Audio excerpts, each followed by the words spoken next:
बिस्मिल्लाहिर्रहमानिर्रहीम। अस्सलाम वालेकुम नादरीन, आप यूट्यूब चैनल देख रहे हैं। मैं इमरान ख़ान हूँ। एक इशू उठा हुआ है पाकिस्तान में, जजेस को ब्लैकमेल करने के लिए कोशिश की जा रही है और जजेस को दीवार से लगाने के लिए कोशिश की जा रही है।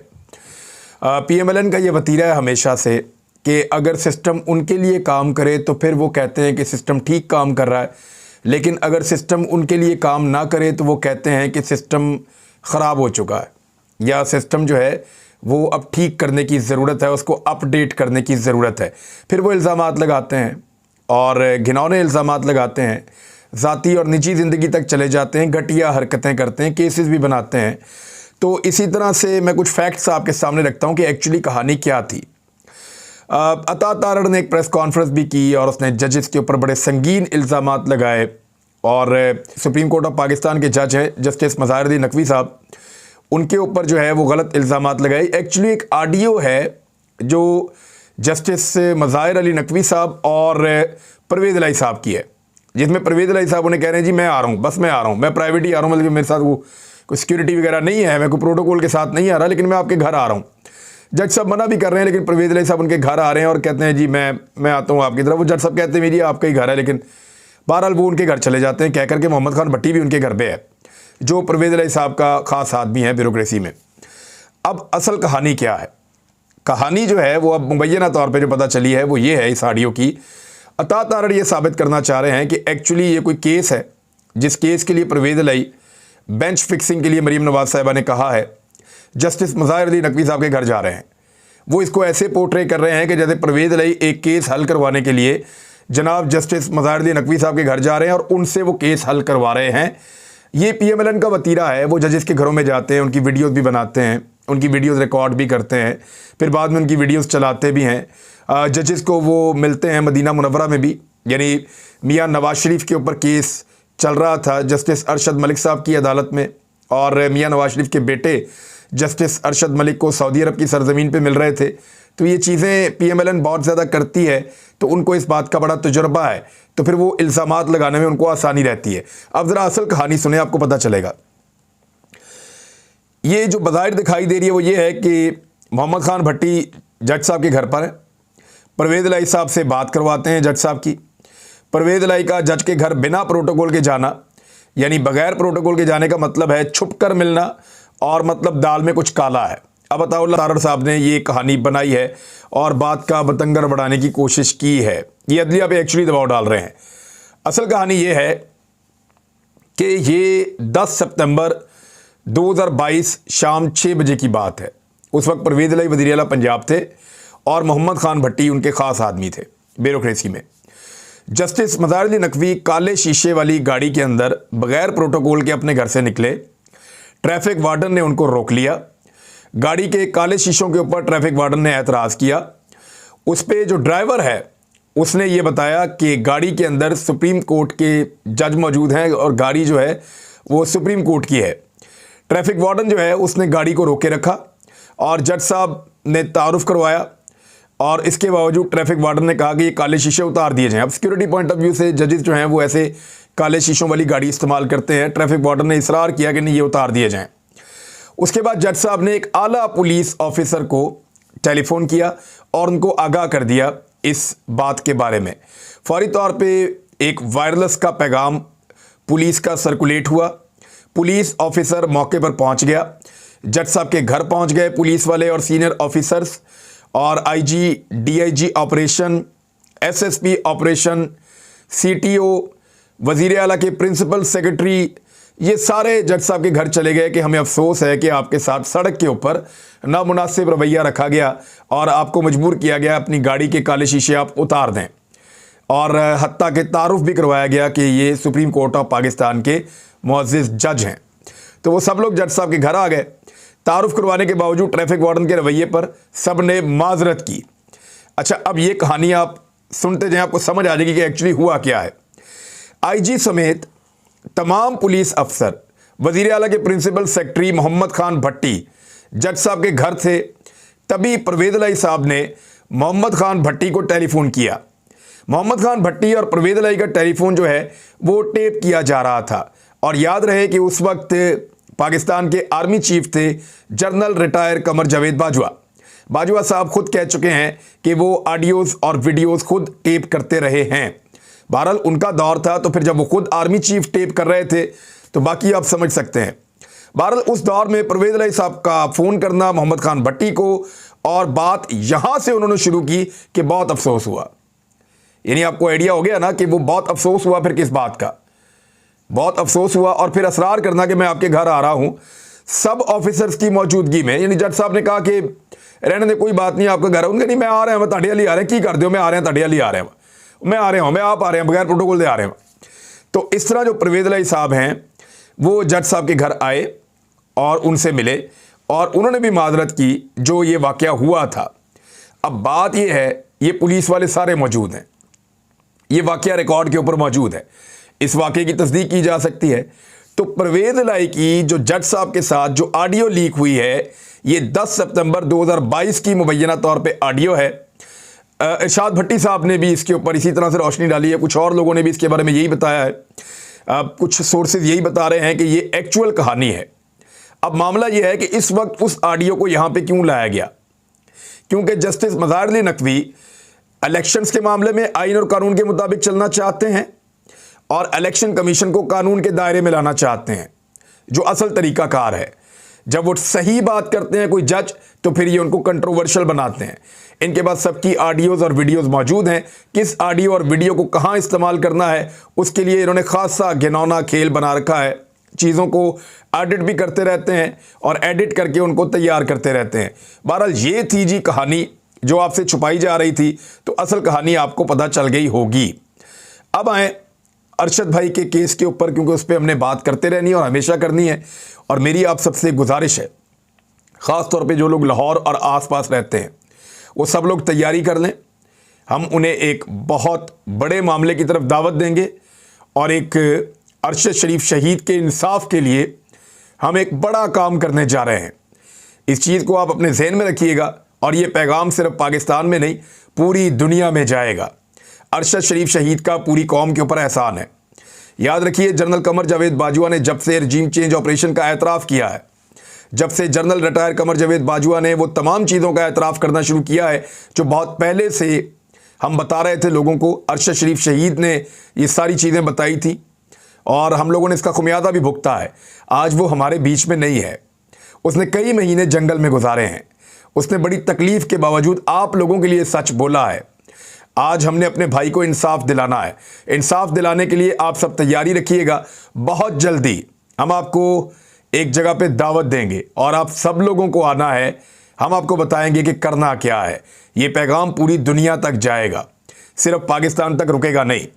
लेकिन अरशद भाई का केस भी जो है वो जान नहीं छोड़ रहा उन लोगों की जिन्होंने अरशद भाई की जान पाकिस्तान में तंग कर रखी थी, पाकिस्तान में जिन्होंने अरशद भाई के ऊपर ज़मीन तंग कर रखी थी। सुप्रीम कोर्ट में अरशद शरीफ कत्ल केस की जो समाअत है उसका तहरीरी हुक्मनामा जारी हो गया है। JIT को पाकिस्तान में मुख्तलिफ सवालात की तहकीकात के लिए हदायत की गई है। अब देखें, ये JIT का अपना काम था ये चीज़ें ढूंढना। बुनियादी सवालात हैं, जो बुनियादी तरीन सवालात हैं, वो सवालात भी सुप्रीम कोर्ट के मुअज़्ज़िज़ जज साहिबान बता रहे हैं। बजाय इसके कि इन सवालात का जवाब JIT खुद लेकर आती और आकर सुप्रीम कोर्ट को कहती कि जनाब ये जवाब है, इनकी रोशनी में आप देख लीजिए। तो तफसीलात के मुताबिक जो सवालात है, तहरीरी हुक्मनामे में क्या कहा गया कि तहकीकात की जाएँ कि अरशद शरीफ ने पाकिस्तान क्यों छोड़ा। मेरे पास आए ना, मेरे से तहकीकात शुरू करे JIT। मैं अपने को वॉलंटरली पेश करता हूँ, अपने आप को बार बार कह रहा हूँ। अभी तक मुझे किसी ने भी बुलवा कर नहीं सुना। शायद डरते हैं कि मैं उनको सही वाली बात बताऊँगा, यानी जैसे वकील नहीं मिलता अरशद भाई की वालदा को, अब अल्लाह अल्लाह करके जो है वो वकील मिले हैं, शौकत अजीज़ सदीकी साहब। अल्लाह ताला उनको सुरखरू करे और कामयाबी दे। बहरहाल अरशद शरीफ ने पाकिस्तान क्यों छोड़ा, ये पहला सवाल है, इसका जवाब चाहिए। JIT अरशद शरीफ के पास हसास मालूमात पर भी तहकीकात करे कि उनके पास ऐसी कौन सी हसास मालूमात थी। सुप्रीम कोर्ट का कहना था कि 2 रुकनी फैक्ट फाइंडिंग कमेटी की रिपोर्ट कैसे पब्लिक हुई, मकासद क्या थे, वो भी पता किया जाए। और अरशद शरीफ को दुबई हुकूमत ने दुबई छोड़ने का हुक्म क्यों दिया। अब ये दुबई की गवर्नमेंट से पूछा जा सकता है, बड़े आराम से पूछा जा सकता है कि आप बताइए कि हमारा एक शहरी था आपके पास, ये वहाँ का सफारत खाना बात कर सकता है, लेटर लिखें पूछें। हमारा एक शहरी था आपके पास और वो आपके मुल्क के अंदर रहता था, आपने उसे क्यों कहा कि वो 2 दिन के अंदर अंदर दुबई को छोड़ दे वरना उसको डिपोर्ट कर दिया जाएगा। हालांकि उसके पास वीज़ा भी मौजूद था और उसने कोई ऐसी गैर कानूनी एक्टिविटी दुबई में नहीं की जिसकी बिना पे उसको ऐसी बात की जाए। यानी अरशद शरीफ दुबई में नॉर्मल रह रहे थे, वहाँ पे तो उन्होंने वीलॉग भी नहीं किया, वहाँ से उन्होंने किसी से रब्ता भी नहीं किया और कोई ऐसी चीज़ें की भी नहीं। भारत वजारत खारजा को कीनिया हुकूमत से MLA के तहत ताउन के लिए मज़ीद 2 हफ्ते की मोहलत भी दी है सुप्रीम कोर्ट ऑफ पाकिस्तान ने, और केस की जो मज़ीद समाअत है वो अब मार्च में होगी, यानी मार्च के किसी दिन में होगी। लेकिन ये केस छोड़ेंगे नहीं इंशाल्लाह, इसके पीछे हम जाएंगे और आखिर तक जाएंगे और इसमें हम इंशाल्लाह इंसाफ लेंगे। इमरान खान साहब ने कहा कि अस्करी इदारे को यानी फ़ौज को बाजुआ के इक़दाम की इंक्वायरी अपने तौर पर करानी चाहिए। कमर जावेद बाजुआ ने हलफ की खिलाफ वर्जी की और तस्लीम किया कि नैब इनके ज़ेरे असर था। बाजुआ कहते थे अमेरिका खुश नहीं है, रूस यूक्रेन पर पॉलिसी से मुतज़ाद बयान उन्होंने दाग दिया। उन्होंने कहा कि बाजुआ ने तस्लीम किया कि उन्होंने रिकॉर्डिंग्स की जो गैर कानूनी इक़दाम है। और इमरान खान ने कहा कि अदलिया ख़ुसूसन जजेस के खिलाफ घटिया प्रोपेगेंडा मुहिम शर्मनाक है। ये मैंने आपको जो पहले बात बताई कि कैसे उन्होंने एक जज को टारगेट किया, निशाना बनाया। लाहौर हाई कोर्ट के जो मुअज़्ज़िज़ जज हैं चीफ जस्टिस, उनको टारगेट करने के लिए भी उनकी फैमिली मेम्बर को हरासा किया जा रहा है और उनके ऊपर जाली झूठे केसेस बनाए जा रहे हैं। लेकिन मैं जानता हूँ उसको अली अफजल साई को, यानी मुझे आइडिया है ये आदमी इनको भारी पड़ेगा और आप देखते जाएं कि होगा क्या, क्योंकि वो करप्ट बिल्कुल नहीं है। जिस आदमी ने हराम ना खाया हो ना वो काबू नहीं आता। तो इमरान खान ने कहा कि जजेस के खिलाफ घटिया प्रोपेगेंडा मुहिम शर्मनाक है। नून लीग अदलिया पर यलगार की तारीख रखती है, फ़ोन टेप करके जजेस पर दबाव और आइन की बालादस्ती रोकने की कोशिश की जा रही है। इमरान खान साहब का ये मानना है कि ये जो टेलीफोन हैं ये गैर कानूनी फ़ोन टेपिंग की गई है और उसके ज़रिए जजेस पर दबाव डाला जा रहा है और गैर कानूनी भी की गई है। तो ये तो मोहम्मद खान भट्टी की और परवेज़ इलाही की कॉल्स हैं जिनको टेप किया जाता था और किया जाता था जनाब मोहतरम जनरल रिटायर कमर जावेद बाजुआ साहब के दौर में। और अभी भी जो टेप आई है यास्मीन राशिद की, ये कौन टेप कर रहा है? कभी आपने सोचा है कि मैं टेप करना चाहूँ किसी को, मैं 1, 2, 3, 4, 5 करोड़ रुपया खर्च के भी नहीं टेप कर सकता। वसाइल होने के बावजूद मैं किसी को टेप नहीं कर सकता। वजह क्या है? मेरे पास वो सहूलतें ही नहीं हैं। वो रियासतों के पास होते हैं वो इक्विपमेंट, वो गैजेट्स। ये इसराइली एक सॉफ्टवेयर है और उस सॉफ्टवेयर के ज़रिए से टेप किया जाता है या रिकॉर्ड किया जाता है या सुना जाता है, मोबाइल फ़ोन्स के अंदर चले जाते हैं। उसकी स्क्रीनिंग की फैसिलिटी भी होती है और उसको सुना जा सकता है। मैं आपको बताऊंगा कि एक्चुअली ये जो एजेंसियां होती हैं इनके पास ऐसे कौन से गैजेट हैं जिनकी बुनियाद पे ये आपके मोबाइल फ़ोन तक एक्सेस हासिल कर लेती हैं और ये एजेंसियों के पास होता है। तो अब कौन सी एजेंसियों को क्या ज़रूरत पड़ी हुई है कि CCPO लाहौर को और यास्मीन राशिद को टेप कर रहे हैं? वो ज़रूरत ये है कि CCPO लाहौर से एस्टेब्लिशमेंट को एक गिला है बहुत पुराना और वो शिकवा ऐसा है जिसकी वजह से अभी तक मामला कटाई में पड़ा हुआ है। बहरहाल ये मैंने आपको बता दिया। ख्वाजा आसिफ साहब ने अब एक ट्वीट किया है। अव्वल तो पहले उन्होंने कह दिया कि पाकिस्तान डिफ़ॉल्ट हो चुका है। ख्वाजा आसिफ ने यह ऐलान कर दिया है कि प्रैक्टिकली पाकिस्तान डिफ़ॉल्ट हो चुका है और इस मामले के ऊपर पाकिस्तान तहरीक इंसाफ ने वजाहत तलब कर ली है कि बताया जाए कि ख्वाजा आसिफ ने किस बुनियाद पे ये कहा कि पाकिस्तान डिफ़ॉल्ट हो चुका है। इससे पहले सब कह रहे थे कि फ़लाँ की ख्वाहिश है, फ़लाँ की ख्वाहिश है, लेकिन हमने देखा कि इसकी पहली अनाउंसमेंट ख्वाजा आसिफ ने की है। और चंद दिन पहले शहबाज शरीफ ने इसहाक डार के ऊपर बहुत चढ़ाई की है और मुबैना तौर पे उनको कहा है कि 4 महीने के अंदर आपने हमें तबाह बर्बाद करके रख दिया है। और इसहाक डार साहब जो है वो बहुत बदमज़ा और बदजायका हुए हैं इस वक्त। बूट भी पॉलिश किया लेकिन बूट पे ज़बान रखने के बाद मुंह का जायका भी ख़राब है और मज़ा भी नहीं आ रहा। अब ख्वाजा आसिफ का ट्वीट है नजम सेठी के बारे में, जब नजम सेठी ने कहा कि PSL पे अटैक नहीं होगा, सिक्योरिटी फोर्सेस पे होगा क्योंकि उन्होंने तालिबान के साथ मुआहदे तोड़े हैं। तो अब इसके ऊपर ख्वाजा आसिफ का ट्वीट पढ़ने वाला है। ये बता रहा है कि एक क्लियर डिवीजन है नवाज शरीफ और शहबाज शरीफ के दरमियान। नजम सेठी जो है वो नवाज शरीफ का ख़ास आदमी है। अपने कश्ती में लेटे हुए ये तस्वीर ज़रा देखें। हाँ, ये कश्ती में लेटे हुए जो तस्वीर है नवाज शरीफ की नजम सेठी के साथ, ये बताती है कि कितने गहरे ताल्लुकात हैं।